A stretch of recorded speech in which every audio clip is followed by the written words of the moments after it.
Thank you, Michelle. And without wasting any more of our viewers' time, we're going to get straight into it. Mr. Secretary General of the ANC, thank you very much for your time. Were you in a meeting last Thursday with former President Jacob Zuma? Yes, I was in a meeting with former President Jacob Zuma as arranged. I did meet President Jacob Zuma. What was the meeting about? The meeting was about organizational issues. It was not the first time I met with Comrade Jacob Zuma, and there was a need for us to meet. Who called the meeting this time around, since it wasn't the first time? Remember, I went to KZN because I was dealing with issues of Moses Mabhida. I met the then chairperson of that region because there were issues they wanted to raise with me. And the following day, I made sure that I called the president to ask for a meeting with him. Why him? No, there were issues I wanted to discuss with you, and I have confided those issues with ANC national officials. So ANC officials knew that on Thursday last week you were going to meet Jacob Zuma in Umhlanga? No. National officials of the ANC did not then know that I'll be meeting with President Jacob Zuma. I'm just saying in our meeting of officials yesterday, I briefed them about that meeting with President Jacob Zuma. Or only after the fact? Yes, because I have been going throughout the country. I've been meeting leaders. I've never reported to anybody. That is my work as Secretary General of the ANC, to meet with structures, to meet with leaders, to meet with anybody, and whoever so wants to meet with me. So what did the officials, or the other officials I should say, say about after you had briefed them? Well, I can't always disclose what we discuss as the organization. But did they approve, or did they accept your reasons for meeting with the former president? Of course, yes. Even with the controversy that it caused at the weekend? I don't know why the controversy, because the place where we met with President Jacob Zuma is not a secret place. It's a hotel. And we went there, and I met this journalist as we were going out of the hotel. I met somebody who says, I'm a journalist from Sunday Times, a white journalist, and I said, he says, you and Supra, and you have met President Jacob Zuma. I said, well, it's not your business. Who else was at that meeting? Well, as I say, there were many people there, and me and President Jacob Zuma had our own meeting. And after that, I think he met with Comrade Supra. And we were waiting there until all of us, there were also students from SASCO, from the University of Durban, University of Technology, who also wanted to meet with Jacob Zuma because they wanted him to go to the university this coming Wednesday. So, but in the meeting that you had with Jacob Zuma, Supra Mahumapelo was not part of it? Supra Mahumapelo had his own meeting with Jacob Zuma. And as we were about to leave, we all came together. So what Jacob Zuma and Supra discussed is not what I don't know. There were no other people, just the two of you, in the one that you held with him in your official capacity? In my official capacity, I held a meeting with Jacob Zuma, yes. So it wasn't an inappropriate meeting, certainly from where you sit, and after telling the rest of the officials, they too didn't think that there was anything inappropriate about that meeting. No, they didn't think so. They did just pose certain questions and advised as to how we should manage and handle the movement going forward. because all of us as elected leadership, we believe in one thing of uniting the African National Congress. We believe that we are a collective and we all have to work together, because it is not also even true that the chairperson of the Youth League in KZN was anyway in a meeting. He joined us as we were outside the hotel. And the day before, you were not in another meeting at the Maharani Hotel, Beverly Hills. Yes, I was there. That's where I met the chair, and I met some individuals, including Suprema Umapelu. And I also told officials who I met, because some of the people I met wanted to meet the officials themselves, and they've been pestering me, and I had correspondence to that effect, that they have been wanting to meet with me, and that's why I'm saying I am dealing with organizational matters internally. I'm not accountable out there to the media to tell them who we are actually meeting as the ANC. So the day before you met former President Jacob Zuma, you had other meetings with, among others, the former Premier of the Northwest, Suprema Umapelu. He was there. I did not have a meeting. He was there in Durban, and that's where we met. But who then did you have a meeting with the day before you met former President Jacob Zuma? I have given the names to the officials. I'm not accounting to the media. Was Dudumieni the former SAA chairperson? Dudumieni was there at the hotel. I met her. Okay. But you didn't, in that meeting with her or with Suprema Umapelu, discuss any... We were sitting outside the hotel, so I don't know whether you were not in meeting. What is a meeting? Are we in a closed session and what have you? Well, we had lunch together. Well, you could sit there somewhere with any of the people who are standing here right now. Yeah. And you could have a meeting. You could conduct a meeting with them. Yeah. So that qualifies to be called a meeting. You don't have to take minutes or to have scheduled a year or months in advance. We were not discussing any organizational issues, not at all. With Dudumie? Not at all. Were you discussing organizational issues with Suprema Umapelu? No, with Suprema Umapelu we were just general, of course, because of the incidents in Northwest. Who else did you meet on that day there at the hotel? As I've said, I met one of the chairs from Moses Mabhida. Yeah. Now, when you were asked by the Sunday Times or whoever else asked subsequently about this meeting, why was it so difficult, it would seem, to actually say, I had meetings with these people, but they had nothing to do with the things you say the meetings were about? No, the chap didn't even ask me what the meeting was all about. He just came and said, hey, I'm from Sunday Times, and we look at the chap, and he said, you had a meeting with President Zuma. We look at him, and the chap just ran away. We said, how will a chap say we had a meeting, and he even knows the contents of the meeting that we are brought into? I mean, it doesn't make sense. And this is why I want to approach the press council to look into this matter in terms of the code of ethics of the media, because I don't know this chap. And how does the chap come to a conclusion that in our meeting we're plotting?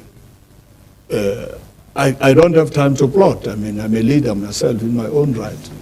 And there's nothing stopping me from meeting anybody, including President Jacob Zuma. But why wouldn't you state that categorically on Sunday and say, I met with former President Jacob Zuma, and this is why. I also met with several other people who've been wanting to meet with senior officials Did Sunday Times ask me those questions? Well, there was a statement on Sunday which didn't really answer what were the most simple and critical questions.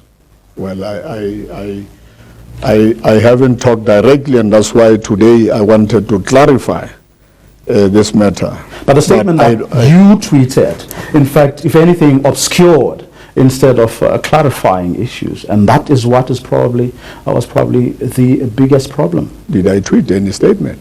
Yes, from the ANC. Well, the ANC had to issue a statement because I told the ANC there isn't such a plot. Because the issue was about a plot. What plot can I actually handle? But here at Luthuli House SG, the ANC headquarters, who is in charge of communications on behalf of the ANC? On behalf of the ANC, Comrade Vuyo Mvoko is in charge of, is the official spokesperson of the ANC. And because we are in the year of elections, there is a team which deals with communication. Of course, I'm in charge as Secretary General of communicating all issues affecting the African National Congress. Do you or your deputy, Jesse Duarte, have to approve any statements that go out on behalf of the ANC? Well, we don't have to, but we are always consulted. We don't have to approve because we do have competent and qualified people who can actually deal with as spokespersons. I'm sure they... Did you authorize the statement that went out on Sunday, which you also tweeted, which then Vuyo Mvoko, the national spokesperson of the ANC, went out to defend? We always delegate those comrades to issue statements on behalf of the African National Congress. So you didn't even see it prior to it being sent out on Sunday? I did actually say you can go ahead and issue a statement. Who then decided that the following day Zizi Kodwa should then go address another media conference? I think Zizi Kodwa did not address a media conference. Where he was at the State Capture Commission, a question was posed to him. Now a statement went out saying he was going to speak to journalists, where he was inviting journalists to a briefing he was going to hold outside at the State Capture Inquiry, and that's where questions were asked about what was the story of the day, which was the Sunday Times lead. Yeah. Well, I'm not aware. I'm not sure what Zizi said. Well, let's say you didn't know, but here's something that was interesting. At that media conference, Zizi Kodwa then goes on to say those who are implicated in the Sunday Times report should speak for themselves, or put simply, the ANC is no longer prepared to defend them. Well, that's why I'm speaking myself as Secretary General of the ANC, because I'm not implicated in any plot. There has never been any plot, and to make President Zuma an issue, I think is unacceptable. There is no way. People and leaders in the past have been accused of plotting. There's no way I can plot against the president of the ANC who has been elected like me. We are a collective, we are working together, we are trying to build this organization together. Do you believe that there is, or maybe I should put this differently, in the 8 months that you've been the Secretary General of the ANC, has anyone come to you and suggested that there may well be grounds for the outcome of the December elective conference of the ANC to be challenged? Well, from time to time we are dealing with legal issues. From time to time there have been people who have been challenging conferences. I'm sure all of us are getting letters now and then that we are going to challenge this conference, we are going to challenge Nasrec. It's a known fact. And my role as the SG of the ANC is to defend the organization against any legal action. And that is the role of the ANC collective, especially officials of the ANC. We do talk about some of these challenges. But in the past 8 months, has anybody come, or any structure come to you to say, we want to challenge the outcomes of the December conference? Well, there has been such talks. There have been correspondence. And we have been actually engaged in comrades. What have you said to them? Of course, we have said in the ANC you exhaust internal matters. It's only when you go to courts when you have actually exhausted internally, and we have set up the National Dispute Resolution Committee, which is led by Comrade Jesse Juwate, and it's a team of credible people. And we always refer anybody, letters from lawyers, various lawyers, we refer them, and we also refer them to our legal team. Do you think those comrades have listened to you? Well, there are those who still insist that they will go to court. There are those who still insist that they will challenge the decisions of the National Executive Committee, including those in Northwest. And that's one of the reasons why we were actually trying to discourage. And we're also saying to Comrade Supra, where possible, please use your leadership role to talk to comrades not to take the ANC to any court, because this decision was the decision of the National Executive Committee. What has been Supra Maumapilo's response to that? Well, he has said he's no more the leader of the ANC, and I think the National Executive Committee, of which he was part, engaged him to say they hope and they look forward to him continuing to work for the organization. Are comrades from the Northwest the only people, or the only, is it only comrades from that province who have indicated or who are keen to challenge the outcomes of the elective conference? Well, there are other comrades, but as I say, these are internal matters of the organization. It's not matters which we can take out there in the public, because we are dealing with those matters internally. And a lot of comrades we have met have agreed that they feel better once they've been engaged. And whilst we are addressing some of the issues they are actually raising. You have seen in the past a lot of marches here. And some of those issues we have set committees to deal with such matters. Do you personally believe there may be grounds for the outcome of the December conference to be challenged? Well, we're the first to defend. We're the first to defend. I will always defend. I'm a principled person. I will always defend the decision of the collective, because that's the character of the ANC. The views of the majority prevails, and I'm part of that team. I have never felt that there is anything which makes me to be outside that team. And up to so far, the way we've been operating as officials, the way we've been operating as National Working Committee and the National Executive Committee has been fine, smooth, different, divergent views, but ultimately we come up with decisions which bind all of us. Now, you are going to approach the press ombudsman, correct? Yes. Any indications when? Well, I'm meeting with the lawyers today because we are supposed to sit down and try and understand why will Sunday Times say we were plotting when they were not part of a meeting. Now, a photograph of a gun was sent to from the Women's League Secretary General's phone to journalist Kanita Hunter, the co-author of the Sunday Times article. Do you approve of such a behavior?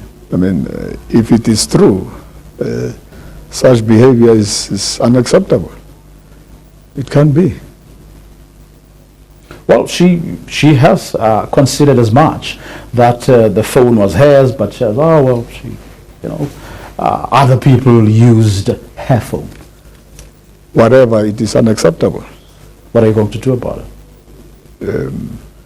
Well, the person who did such a thing must take responsibility.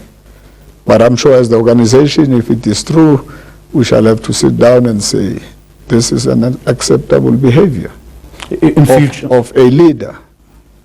In future, how do you think your members and structures should respond to such stories as the one we are talking about now, irrespective of whether they may be true or not, or whether they like what they read or not?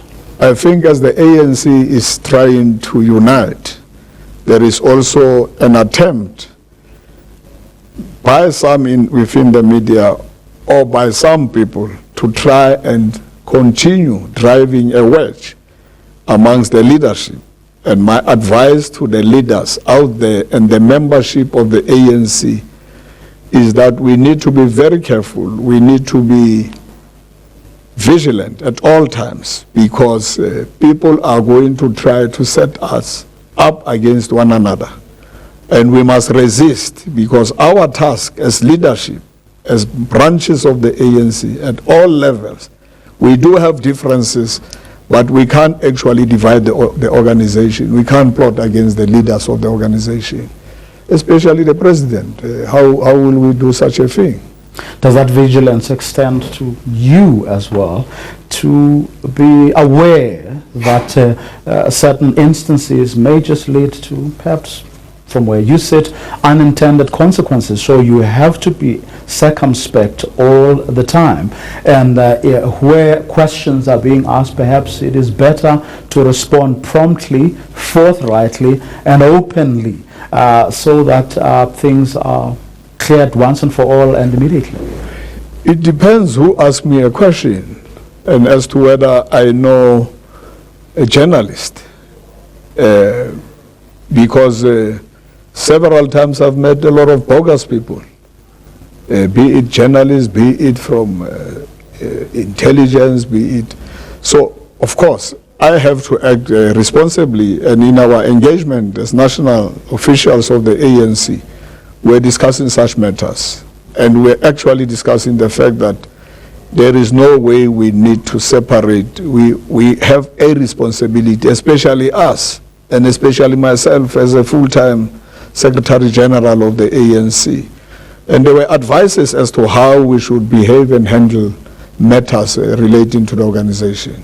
Are you able to share with us what those lessons and the advice was from the officials last night on the back of what happened at the weekend, as to how best you should handle these matters in the future? Why should I disclose internal matters of the party? I can't do that. That's how You're the ones who keep on saying you are the leaders of society. Yeah, but and maybe there are a lot of people out there who may just learn from this episode how you handled it, and your members will perhaps be in a much better position. Jeremy Max, the Secretary General of the ANC, insisting there was nothing untoward with the meeting he had with the former ANC President Jacob Zuma, and there is no plot whatsoever.